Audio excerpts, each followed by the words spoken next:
Advertencia: este material es solo audio, no hay imágenes ni video. Pueden escucharlo mientras hacen cualquier otra cosa. Les recomiendo usar audífonos inalámbricos o subir el volumen de las bocinas. Gracias por su atención.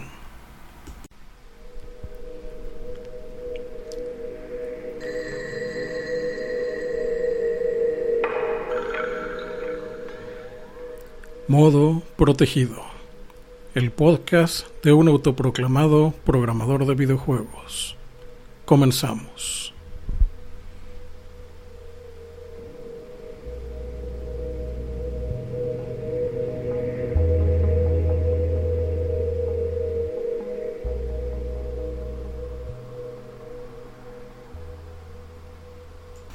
La caída de Telltale Games. Telltale Games corrió a 250 empleados, virtualmente a todos. No le quedó dinero ni para pagarles la liquidación, y encima parece que los van a demandar. Este audio es únicamente mi opinión sobre el tema, pero si no tienen tiempo de escucharla toda, les haré un breve resumen. ¡Ja, ja! Listo. Ya pueden regresarse a Facebook a darle like a las fotos de las que los friendzonean, quejarse de su trabajo desde la red de la oficina o, si les ofendió mi resumen, ver la serie de moda que tengan en Netflix. Esto será un audio al vapor, así que no esperen mucha dicción ni calidad. Telltale representa todo lo que desprecio de los indies actuales, pero hagamos primero un resumen no tan resumido como el anterior.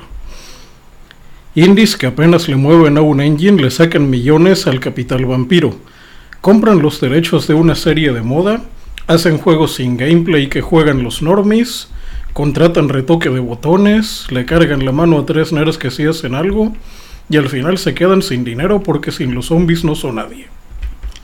Todo esto ocurrió aproximadamente la mañana del 22 de septiembre, pero la verdad es que no pude hablar sobre el tema porque no podía hacerlo de la risa. Bueno. No es un chiste muy forzado, pero sí es cierto, no sabía qué opinar y tenía varios audios en fila. Tengo mucho que publicar todavía y luego ocurre esto de Telltale. Telltale cae más o menos a esa mañana y casi todos piden piedad por comida y aplican la del manantial. Referencia un poquito oculta para la mayoría de mi nuevo público. El manantial es una novela de una autora llamada Ayn Rand y está muy relacionada con BioShock. En cierto momento dicen que a la hora de que contratan a alguien en una empresa, en el momento en que él dice que necesita dinero para comer, automáticamente se da por terminada la entrevista. Y sí, muchos negocios funcionan así. Entonces yo digo, ¿con qué cara cuando uno va a pedir trabajo y dice necesito comer, tú le das la patada, bueno, más bien a ellos, y cuando ellos son los que quiebran, dicen pobrecito, ahora de qué voy a vivir? Doble moral, doble rasero o como se llama en su país. Eso es lo que más me fastidió del asunto de la quiebra de Telltale. Toda la gente quejándose de ¿y ahora qué van a hacer? Pero veamos. Bueno, no puedo decir que jugué los juegos de Telltale porque técnicamente esas cosas no se juegan. Es más o menos una especie de video generado en tiempo real con una calidad bastante cuestionable como de consola de generación anterior, y lo único que puede considerarse gameplay son Quick Time Events. Tal vez alguien por ahí no recuerda lo que es un Quick Time Event porque era algo que se insertaba en las cinemáticas de los juegos entre las escenas, entre los niveles. Básicamente te ponen un video o una cosa con nula interacción y de pronto tienes que oprimir algún botón para que pase algo Por ejemplo, hace muchos años jugué un juego de Lethal Weapon, Arma Mortal para los de aquella época, que era básicamente un beat 'em up, Final Fight. Ahora lo llaman Hack and Slash, pero era de los primeros Hack and Slash en 3D de la época. Bueno, entre un nivel y otro, cuando el personaje iba subiendo por un elevador, porque para los que no vieron la película toda la acción ocurre en un edificio, entre un nivel y otro había escenas de Quick Time. Por ejemplo, iba tu personaje corriendo y en cierto momento decías oprimir el botón de salto para evitar una trampa que de pronto te avientan. o oprimir el botón de ataque para golpear a un enemigo que de pronto se te atraviesa de sorpresa. Pero todo esto ocurría dentro de una cinemática. Dependiendo de lo que pasara en ese Quick Time Event, si conseguías algún bonus o tal vez perdieras algún tipo de puntuación o algo por el estilo. Lo típico era perder algunos puntos de vida. Bueno, los juegos de Telltale, aunque ellos los consideran aventuras gráficas, tienen poco de aventura gráfica. Realmente, como les digo, eran simples videos con eventos Quick Time y uno que otra toma de decisiones. Vamos a ver, mencionar escenas, así.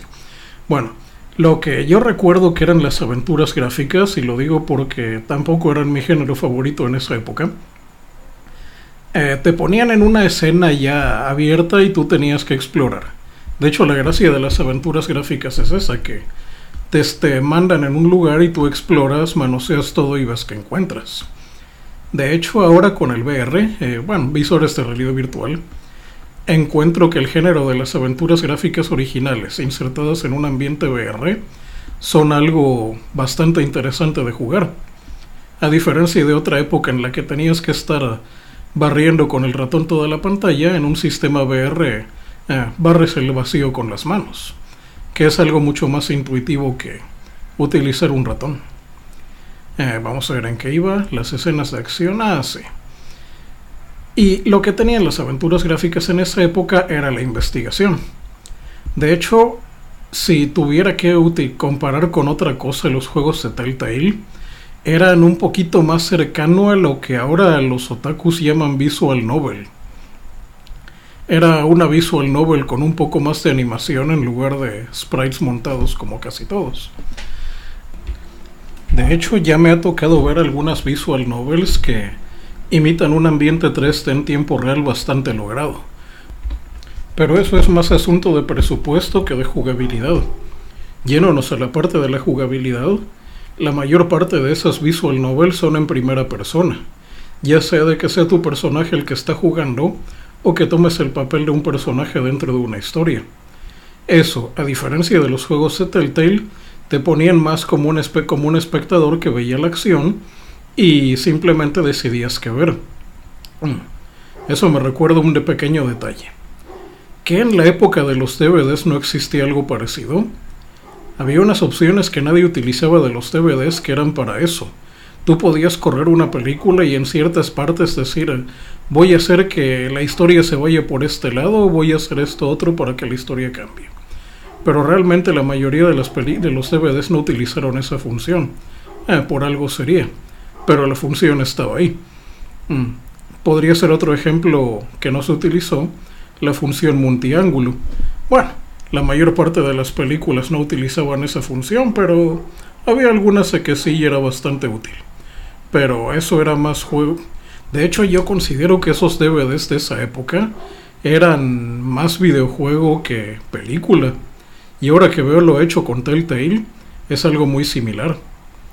Otra cosa que me recuerdan los juegos de Telltale eran unos juegos de la época del CDI. De hecho, aquí hay un detalle que yo creo que por qué los juegos de Telltale tuvieron un relativo éxito, bastante éxito según algunos grupos.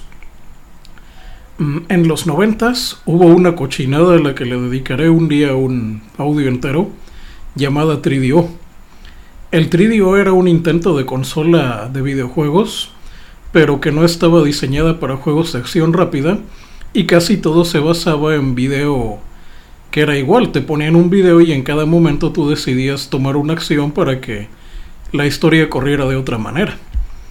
Es más, en esa época ni siquiera era un video a toda la pantalla. Era un cuadrito muy chiquitito en el centro de la pantalla, y cuando la acción de pronto se empezaba a repetir, tú tenías que hacer algo igual a los Quick Times. Esa cosa en su tiempo me pareció, como ya les dije, una cochinada. Pero hay los normies. Bueno, de hecho en esa época no sabía que eran normies. Había gente que nunca había tocado un videojuego y sin embargo llegaban maravillados diciendo que esas cosas existían. De hecho, bueno, ya hay muchos videos, porque eso sí los sé, sí son videos ya subidos en YouTube donde pueden ver ese tipo de juegos. es un cortapega de diversas grabaciones de mala calidad. Y en mi opinión los juegos de Telltale eran algo muy parecido, pero con gráficas 3D no precisamente muy avanzadas, en lugar de video pregrabado. Bueno, hubo otros juegos que también eran video pregrabado, pero por lo menos tenían más gameplay y combinaban mucho mejor las imágenes. Como un videojuego que utilizaba ese tipo de videos para... Era un videojuego, un FPS, bueno, un shooter on rails basado de tema policíaco. No recuerdo el nombre, pero lo llamaban algo así como Train Police o entrenamiento policial. Pero era un arcade. Bastante impresionante la primera vez que lo ves, hasta que la segunda vez que lo notas ves que todos hacen los mismos gestos. Pero al menos estaban bien combinados los sprites. Otro aspecto que me caía bastante mal de Telltale es que en sus inicios se colgaban, bueno, se basaban según ellos en historias ya conocidas por el público. La primera vez que supe de ellos fue con un juego de Volver al Futuro, pero realmente no eran tan conocidos en ese entonces. Ellos se fueron para arriba, como todos sabemos, y los que más les ofendió mi resumen del inicio de este video fue con una serie de zombies ahí que ven los normies. ¿Cómo se llamaba? The Walking Dead. Sí, creo que así se llamaba, o eso es lo que les he oído cuando pasan cerca de donde estoy. Bueno, hay un detalle con estos videojuegos basados en películas y series de televisión. Y es que son la salida fácil para vender videojuegos. Y no son nuevos. Desde hace tiempos el Atari era muy común tomar el nombre de una película, pagando obviamente, para que la gente fan de la película se acercara a jugar el juego. La primera vez funcionaba bastante bien, pero no siempre. Uno de los peores juegos de la historia está basado en una famosa película, como E.T. por ejemplo. Pero dejemos el asunto del Atari en esa época. Los que se distinguieron por hacer este tipo de juegos y que los juegos no eran tan malos, me refiero a juegos basados en película, fue una compañía que se llamaba Ocean. La programación, la jugabilidad, el control casi nunca respondía bien. La música era razonablemente buena, pero no como para vender el disco o para que lo compraran el disco si hubiera estado a la venta entonces. Lo que sí era famosa Ocean era por sus gráficos. Tenía artistas bastante buenos. Inclusive algunos juegos superaban bastante a las películas originales y hubieran podido ser vendidos con otro nombre. Pero no siempre. Hubo muchos juegos que también estaban muy malos o que se notaba que eran otros juegos y al final nada más les pusieron los sprites y el contenido de artístico relacionado con la película por la que habían pagado los derechos. En tiempos modernos, y para los más jóvenes que oyen este podcast, tal vez recuerden una compañía llamada THQ. THQ fue muy buena en su tiempo, pero ya al final tomó el camino fácil de voy a comprar los derechos de la caricatura de moda, de la película de la que están hablando, de cualquier concepto así. Voy a producir juegos en masa y con eso recupero el dinero y mantengo a la mayor parte del personal que tengo aquí, que realmente no sabe hacer ninguna otra cosa más que, bueno, ocupar espacio y cobrar. Y eso me lleva a otro detalle por la que Telltale Games era... decir que era la encarnación de lo que más desprecio del desarrollo indie sería demasiado. Hay otras compañías que se ganan más el título. La mayoría de ellas ya cayeron, como una de nombre similar llamada Tale of Tales, que de hecho en otra época pensé en hacer una serie de entradas en el blog de Ensamblador sobre Tale of Tales, pero además de que eran muy largas y nadie iba a leer tanto, la policía del pensamiento está muy dura y esa compañía se colgaba mucho de dogmas de fe defendidos por la policía del pensamiento en la mayor parte del mundo occidental autodenominado civilizado. Así que comencemos diciendo, de manera muy sutil para que la policía del pensamiento no se alerte de mi presencia, diré que Telltale tenía unas políticas bastante interesantes a la hora de decidir quién iba a trabajar con ellos y quién no. Pero Veamos con algunas notas que me encontré en internet mucho antes de que ocurriera este desastre. Hay una palabra que se repite mucho a través de todos los artículos relacionados con Telltale. La palabra narrativo. Y cuando digo la palabra narrativo no me refiero únicamente a el diseño de los niveles o la manera de contar la historia del juego. La palabra narrativo la utilizaban para todo. Gameplay narrativo, cinemáticas narrativas, código narrativo, mecánicas narrativas. Considero que si yo quisiera algo narrativo iría a leer un libro.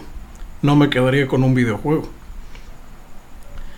En otros documentos vienen palabras que sugieren un poco más la presencia de lo que es, ustedes lo decidirán cuando las oigan. Palabras como toxic, feelings, tóxico, emociones, ansiedad y estrés. Bueno, y un montón de gente que, digamos que la carrera que estudió no llevaban matemáticas. Sí, ellos mismos se autodenominaban narrativos. Unos tantos guionistas o escritores, pero creo que esa palabra les queda grande para lo que hacían ahí. Pues la inmensa mayoría del personal que pude seguir en redes sociales no era para nada personal técnico. De hecho, cuando ocurrió el efecto cucaracha, porque cada que truena una empresa de videojuegos importante, todas las demás empresas buscan captar a la gente que estuvo ahí porque es gente que ya tiene experiencia en un área donde no es fácil comprobar la experiencia en algo, lo sabré yo. Bueno, de todas las empresas que estuvieron ofreciendo vacantes para los expulsados de Telltale, la inmensa mayoría de las vacantes eran de cosas técnicas, como por ejemplo programadores o artistas 3D o... bueno, realmente programadores no había muchos en Telltale. De hecho, lo más rescatable que podríamos encontrar en Telltale era gente acostumbrada a trabajar en cinemáticas. Porque como ya dije, los juegos de Telltale no eran juegos tal cuales con gameplay, sino que era una actuación generada, una actuación representada con gráficas en tiempo real, pero no un juego en sí donde uno controlara toda la acción como en un juego arcade o cualquier otro. Entonces las cinemáticas pues era lo que mejor trataban ahí adentro y realmente era lo que más uso podría tener en otras empresas. Pues los juegos de Telltale era una rara mezcla entre visual novel con película interactiva. Películas interactivas que de hecho suena como una contradicción. Cuando uno ve una película lo que quiere es ser espectador y cuando quiere interactuar busca la acción. De esto hablaré con otra sorpresita que yo creí que era un juego indie que resultó ser otra serie, adivinen de quién, de Netflix, pero eso será otro tema. ¿En qué iba? Sí.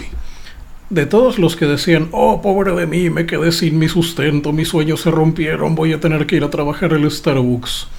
El único de esos ex empleados que dije, a lo mejor sí consigue trabajo, era un con experiencia de programador y que de paso tenía mucha práctica haciendo cinemáticas. De hecho, me imagino yo el trabajo en Telltale, la parte productiva, la mayor parte habría sido captura de movimiento o grabaciones de actores y un mínimo de programación para representar eso en pantalla. Porque lo que es los modelos 3D no es lo que se dice algo muy elaborado. De hecho, policía del pensamiento, yo soy inocente, pero voy a explotar un loophole. Está comprobado que lo que es el modelado 3D y la percepción para moverse en el espacio no está desarrollado por igual en todos los humanos. Y por lo que voy a describir a continuación con mucha metáfora, el grueso de la plantilla de Telltale, digamos que no era lo mejor para trabajar en programación y modelado 3D. Pero ¿por dónde empiezo? Aquí hago una aclaración porque revisando lo que llevo de grabado del audio, vi que en cierto momento utilicé la expresión retoque de botones. Otro día daré una explicación mucho más completa de dónde sale este término. Pero el término surgió porque en las empresas de videojuegos de México siempre se contrata a alguien que en realidad no hace nada y nada más le están pagando por estar ahí en la oficina. Y alguien a quien contrataron en cierto lugar que hacía eso, cuando le preguntaron qué hacía, dijo eso, que su trabajo era retocar botones de interfaces. Desde entonces, y en los círculos trolls, o sea, la parte que ya me conocía desde antes de este podcast, se utiliza el término retoque de botones para referirse a alguien que nada más está cobrando y no hace nada dentro de una empresa de videojuegos. Tal vez tengan otro nombre en otras áreas. Bueno, el asunto es que Telltale estaba lleno de algo muy similar a lo que era retoque de botones de interfaces, pero ellos los llamaban escritores. Escritores. Cuando uno dice un escritor, se imagina un señor culto con pipa, barba, escribiendo, es que escribe libros y que se toma fotos él mismo en una biblioteca. Y sí, que escribe esas cosas cuadradas con letras que no tienen dibujitos, que lee la gente mayor que no usa computadoras. Pero eso es otro asunto. En el caso de Telltale, la mayor parte de la planta laboral era de estos narrativos, que es el término que le gusta usar a la gente de por ahí. Y si ya tienen más de 12 años, si tienen una idea de lo que quise decir entre líneas con lo de retoque de botones de interfaces, o porque alguien le pagaría un salario a una persona para que esté en una oficina y nadie sabe exactamente qué es lo que hace, la mayor parte del personal de Telltale, que, bueno, a juzgar por sus avatares, cumplía con los requisitos para entrar a esas áreas de retoque de botones de interfaces. Bueno, aquí me voy a arriesgar un poquito. Y me voy a meter con los SJW que usa la policía del pensamiento como chivatos. Hace mes y medio, cierto personaje con poder de decisión adentro del Telltale dijo, ¿saben qué? Estamos nadando en dinero, los 2 o 3 nerds que tenemos ahí haciendo todo el trabajo los tenemos bien asustados, así que vamos a repartir la riqueza. ¿Qué hacemos? Vamos a buscar, vamos a meter la política, ya saben qué lado del espectro político estoy hablando, y le vamos a dar oportunidad a sectores poco visibilizados en la industria de los videojuegos. Creo que ya tienen una idea de qué tipo de personas entraron, y si no la tienen, echen un ojo de nuevo a la miniatura, si es que YouTube no me obliga a cambiarla por alguna razón, porque oficialmente esta miniatura del podcast no era de plastilina, como las demás. Bueno, al principio sí parecía que todo iba muy bien, hasta que, como dijo Margaret Thatcher, el comunismo dura mientras dura el dinero que le quitamos a la gente. Y lo mismo pasó en Telltale. Ellos ganaron mucho dinero mientras tenían los derechos de la serie esa de zombies, si alguien se acuerda cuál es, que me lo diga. Y se creyeron tan buenos que creyeron que la gente compraba sus juegos por ser buenos y que podrían hacer sus propias historias. Claro, fueron despacio, no llegaron porque con tanto escritor, ¿cómo iban a preferir una historia sobre otra? Así que se fueron muy lento. De hecho, alguien que tenía en mejor estima la compañía que este servidor me comentó que una de las razones que le pegaron a Telltale fueron los juegos de Batman. Pues poco antes de la salida de los juegos de Batman de Telltale, ya habían salido un par de juegos muy buenos como Arkham Asylum y Arkham City.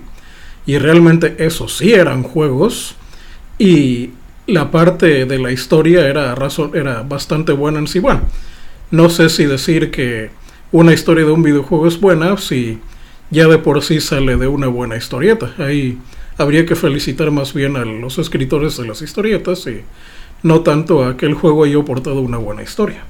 Pero pues tienes una buena historia de una historieta y un buen código para un juego de verdad, como esos de la serie de Arkham. Nada que ver con estas películas interactivas que hacía Telltale. Por eso mucha gente también, o una buena parte, se decepcionó de ellos. Ya tal vez el colmo fue cuando uno de los juegos famosos por no tener historia sino puro gameplay, que es Minecraft, ellos quisieron hacerle un story mode o modo de historia para poder explotar la marca de Minecraft. A lo mejor querían hacer algo como las películas de Lego, que aunque los Legos son puros juguetes para armar sin historia, se les puede armar cualquier historia sobre ellos y pues los niños pequeños ven cualquier cosa que tenga colores y que no haya que pensar mucho. Y pues como los papás también pagan la entrada al cine, cualquiera se va con la finta de que eso es negocio porque la primera vez que lo haces deja dinero, pero ya después pasa lo que tiene que pasar, y en este caso fue que las ventas cayeron. Cuando la gente se aburrió de los zombies, o mejor dicho, ellos se aburrieron de los zombies y ya no quisieron hacer más o lo dejaron para después, la gente se aburrió y ya no les quiso dar dinero para lo que estaban haciendo. De hecho, debería mencionar aquí el juego de The Wolf Among Us, pero ese juego de The Wolf Among Us no lo quise jugar porque digamos que, bueno, no he subido todavía el audio para este momento, pero tiene lo mismo que no me gustó de la película del Rey León. Tengo que preguntarle a alguien que sepa de psicología para que me explique qué fue lo que pasó. Y ese The Wolf Among Us tiene el mismo detalle que me repelía del Rey León en su tiempo. Y entonces, ¿en qué acabó esta fabulosa decisión de equilibrar la plantilla, darle la patada a los típicos gordos granudos que te programaban los videojuegos y centrarte en personal narrativo? Pues que al no haber suficiente concentración de nerds y geeks tradicionales, el ambiente se volvió mucho más normie. Y ya saben lo que le pasa a los nerds cuando el ambiente alrededor de ellos se vuelve demasiado normie. De hecho, una vez, me gustaría utilizarlo como un grito de guerra o himno. Alguien decía, es que los geeks y los nerds son personas aisladas que no conviven con los demás. Y uno de ellos bajó su historieta y apagó su consola y le contestó muy serio. No es que los geeks y los nerds estemos aislados del resto de la sociedad. Al contrario, tenemos nuestra propia sociedad y ellos y los normies no pertenecen a ella. Y en el momento en que una sociedad de geeks se empieza a volver normie, el geek prácticamente se vuelve un extranjero en su tierra y pierde manera de comunicarse con la gente y pasa lo que pasa en Telltale. De hecho, ya en el 2017 ya habían corrido una parte muy importante de los empleados. Y volviendo a las palabras mágicas, toxic, feelings y cramps, no sé cómo se traduzca exactamente eso al español. Total, que se creó un ambiente donde poco a poco fueron haciendo para atrás a los nerds y geeks que hacían bien las cosas, y al final quedó puro inútil que realmente no sabía hacer videojuegos, pero que había que pagarle y al final ni siquiera quedó para pagarles la liquidación. El resto yo creo que ya se lo imaginan y no doy más detalles porque de mi lista de suscriptores de la otra cuenta que utilizo no relacionada con este canal, ya me están saliendo demasiados circulitos grises con diagonales. Ya ni siquiera el nombre le ponen para recordar a quién está uno inscrito.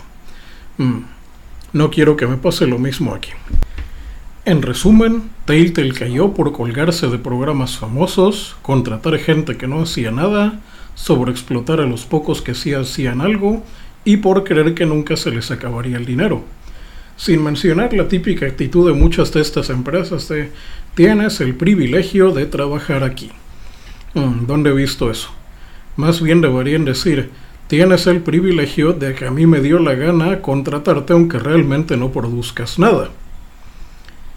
Y por lo que vi también, revisando los documentos de las palabras narrativo, tóxico y las demás que comenté hace un rato, se dio,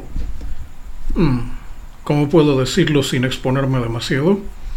Hay ciertos ambientes donde el líder no es el que, ni siquiera el más fuerte o el que más sabe de algo. el líder casi siempre es el que se impone de manera psicológica ante ciertos grupos poblacionales que les gusta que se les impongan. Y eso fue exactamente lo que pasó. Las cabezas visibles no supieron qué hacer cuando realmente tenían que hacer un trabajo de verdad porque ya no había quien lo hiciera. Y los pocos que realmente podían hacer algo seguramente ya están trabajando como artistas cinemáticos en alguna otra empresa. Que como dije al principio, lo más valioso de Telltale fue eso. Gente que supiera hacer cinemática. Porque es la mayor parte de lo que eran los juegos de Telltale. Otro aspecto que salió a relucir con la caída de Telltale fue el asunto de los sindicatos o uniones. Desde hace un buen tiempo se quieren formar sindicatos o uniones relacionadas con los trabajos de los videojuegos, con los trabajadores para las empresas de videojuegos. Porque la gente que contrata a nerds que trabajan en videojuegos tienen esa actitud de: voy a aprovecharme de todo el deseo que tiene esta gente de trabajar haciendo juegos para poder explotarlos. Y como dije, creo que ya lo había dicho en otro podcast anteriormente, ese tipo de decisiones las debe de hacer única y exclusivamente el trabajador. Un empleador no puede obligarlos a tomar ese tipo de decisiones. Es prácticamente como si uno le dijera a otro: oye, quiero que me regales tal cosa. El tema de los sindicatos en los videojuegos es controversial, porque por un lado, los empleados están tan deseosos de entrar a ese tipo de empresas que son capaces de aguantar todo tipo de abusos y humillaciones con tal de estar adentro. Es el típico que lo maltratan y cuando le reclamas te dicen que le reclamas porque le tienes envidia. Típico. Uno no envidia a los perdedores y menos a la gente de la que se aprovechan de esa manera. Otra cosa que le das, bueno, ¿quién soy yo para dar los detalles? Pero la mayor parte de esas empresas abusan de las horas extras sin pagar, jornadas de trabajo muy pesadas y todo tipo de humillaciones para que el empleado no salga de donde está y siempre sea lo más sumiso posible. Y algo me dice que la configuración de la plantilla de Telltale se prestaba mucho a eso. Por eso no es de extrañar que cuando se les cargó el trabajo justo al final, les pareció que tenían fechas de entrega demasiado próximas, cargas de trabajo demasiado extensas y pues obviamente no aguantaron ese tipo de trato y tronaron. O sea, muchos seguramente tuvieron algún tipo de crisis a la hora de trabajar por excesivo estrés. Ya no digamos la gente que se queja de que no pueden balancear el trabajo y lo que ellos llaman vivir. Pero pues algunos sí dan ganas de decirle: oye, deberías de quedarte en tu casa cuidando a tu familia en lugar de estar desperdiciando tiempo tan valioso en una empresa que ni siquiera te trata bien. Ese es el tipo de situaciones donde uno se acuerda de Guile de Street Fighter que decía esa frase de: ve a casa y sé un hombre de familia. Es lo que hay que decirle a ese tipo de gente. Y sí, esa gente, bueno, el grueso de la plantilla de Telltale no aguantó ese tipo de situaciones. Y pues obviamente si la empresa no se hubiera quedado sin dinero, poco a poco hubiera tenido una rotación de personal muy alta, pero pues siempre había soquetes queriendo entrar ahí. Y sobre todo con esa entidad que dijo: ahora yo voy a decir quién entra y no va a ser precisamente por quién es mejor haciendo videojuegos. Lo único que me consuela es que la mayor parte de ese tipo de personal de retoque de botones de interfaces, o en este caso personal de retoque de guiones narrativos, no va a encontrar fácilmente otro trabajo, por lo menos no en una empresa de videojuegos. Tal vez haciendo cómics que cada vez se venden menos, o tal vez como guionistas de algún programa de televisión.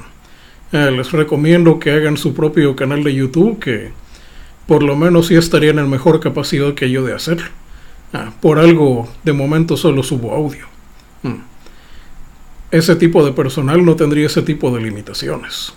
Y hablo porque, según dicen, son muy buenos escritores. Veamos si es cierto. Pero ¿qué más podría decir de Telltale Games que no haya dicho ya o alguien más no haya dicho?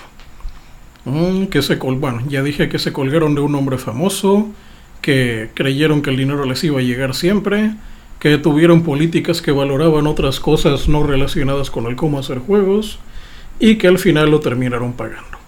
De hecho, si los avatares no cambiaron en todos esos años, parece que el mismo ente que dijo yo decido quién contrata y no tiene que ver con los juegos, también dijo, ay, es que no nada más el personal artístico y técnico se quedó sin trabajo, también se quedaron sin trabajo todos los empujapapeles.